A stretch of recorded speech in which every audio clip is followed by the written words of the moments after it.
Assalamualaikum warahmatullahi wabarakatuh. Perkenalkan, nama saya Muhammad Habib Maulana dari Prodi Pendidikan Informatika Fakultas Ilmu Pendidikan.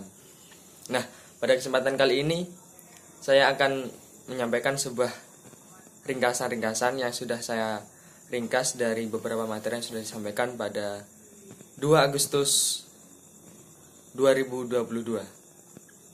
Nah, materi yang sudah diberikan yaitu yang pertama, sosialisasi 4 pilar MPR RI oleh Dr. Andes Haji Arsul Sani, SH MSI PRN, sebagai Wakil Ketua MPR RI.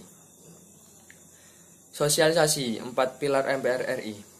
Pancasila sebagai dasar dan ideologi negara. UUD tahun 1945 sebagai konstitusi negara serta ketetapan MPR, Negara Kesatuan Republik Indonesia, sebagai bentuk negara. Bhinneka Tunggal Ika sebagai semboyan negara. Selanjutnya yaitu ada 3 paradigma hubungan Islam dan negara. Yang pertama yaitu integrated, adalah agama dan negara merupakan satu kesatuan. Yang kedua, simbiotik, yaitu agama dan negara saling terkait dan saling berhubungan. Negara membutuhkan agama untuk berkembang dalam bimbingan etik dan moral, dan agama juga membutuhkan negara untuk berkembang. Yang ketiga ada sekularistik. Agama dan negara perlu dipisahkan. Nah, pelopor paradigma ini adalah Ali Abdul Razik, ulama dan pemikir dari Mesir. Menurut Razik, yaitu al-Islam wa ushul al-hukm, yaitu yang pertama, syariat Islam semata-mata bercorak spiritual yang tidak memiliki kaitan dengan hukum dan praktek duniawi. Yang kedua, yaitu Islam tidak mempunyai ikatan apapun dengan sistem pemerintahan pada periode Nabi maupun Khulafaur Rasyidin.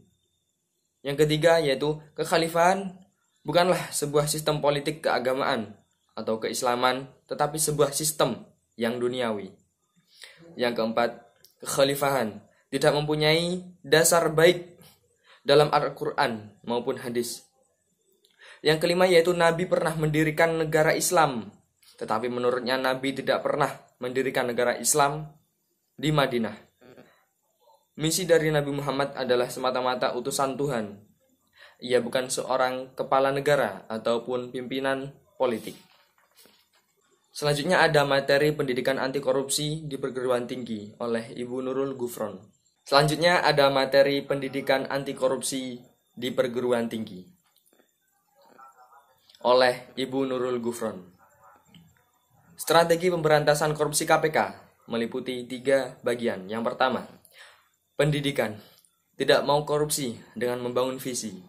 Yang kedua ada pencegahan. Yang ketiga, penindakan, tidak mau korupsi dengan efek jerah. Indeks persepsi korupsi IPK. Skor IPK yang tinggi menunjukkan bahwa tempat tersebut memiliki tingkat korupsi yang rendah. Dampak korupsi yaitu pelanggaran HAM, meruntuhkan hukum, merusak proses demokrasi, menyebabkan kejahatan lain berkembang. Bibit perilaku koruptif.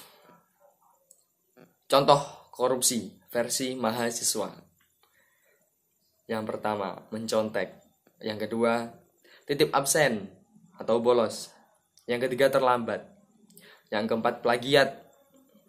Yang kelima, proposal palsu. Yang keenam, gratifikasi ke dosen. Yang ketujuh, make up uang buku. Yang kedelapan, penyalahgunaan dana beasiswa.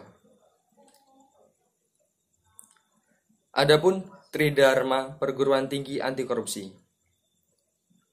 Yang pertama pendidikan, yang kedua pengabdian masyarakat, yang ketiga monitoring dan pemanfaatan teknologi, dan yang keempat yaitu penelitian. Selanjutnya ada materi dari Dr. Uswatun Hasanah, yaitu materi menumbuhkan jiwa kewirausahaan mahasiswa. Berapa persen milenial ikut membangun negaranya? Nah, ini ada beberapa negara yang milenialnya ikut untuk membangun negara. Yang pertama ada negara Singapura.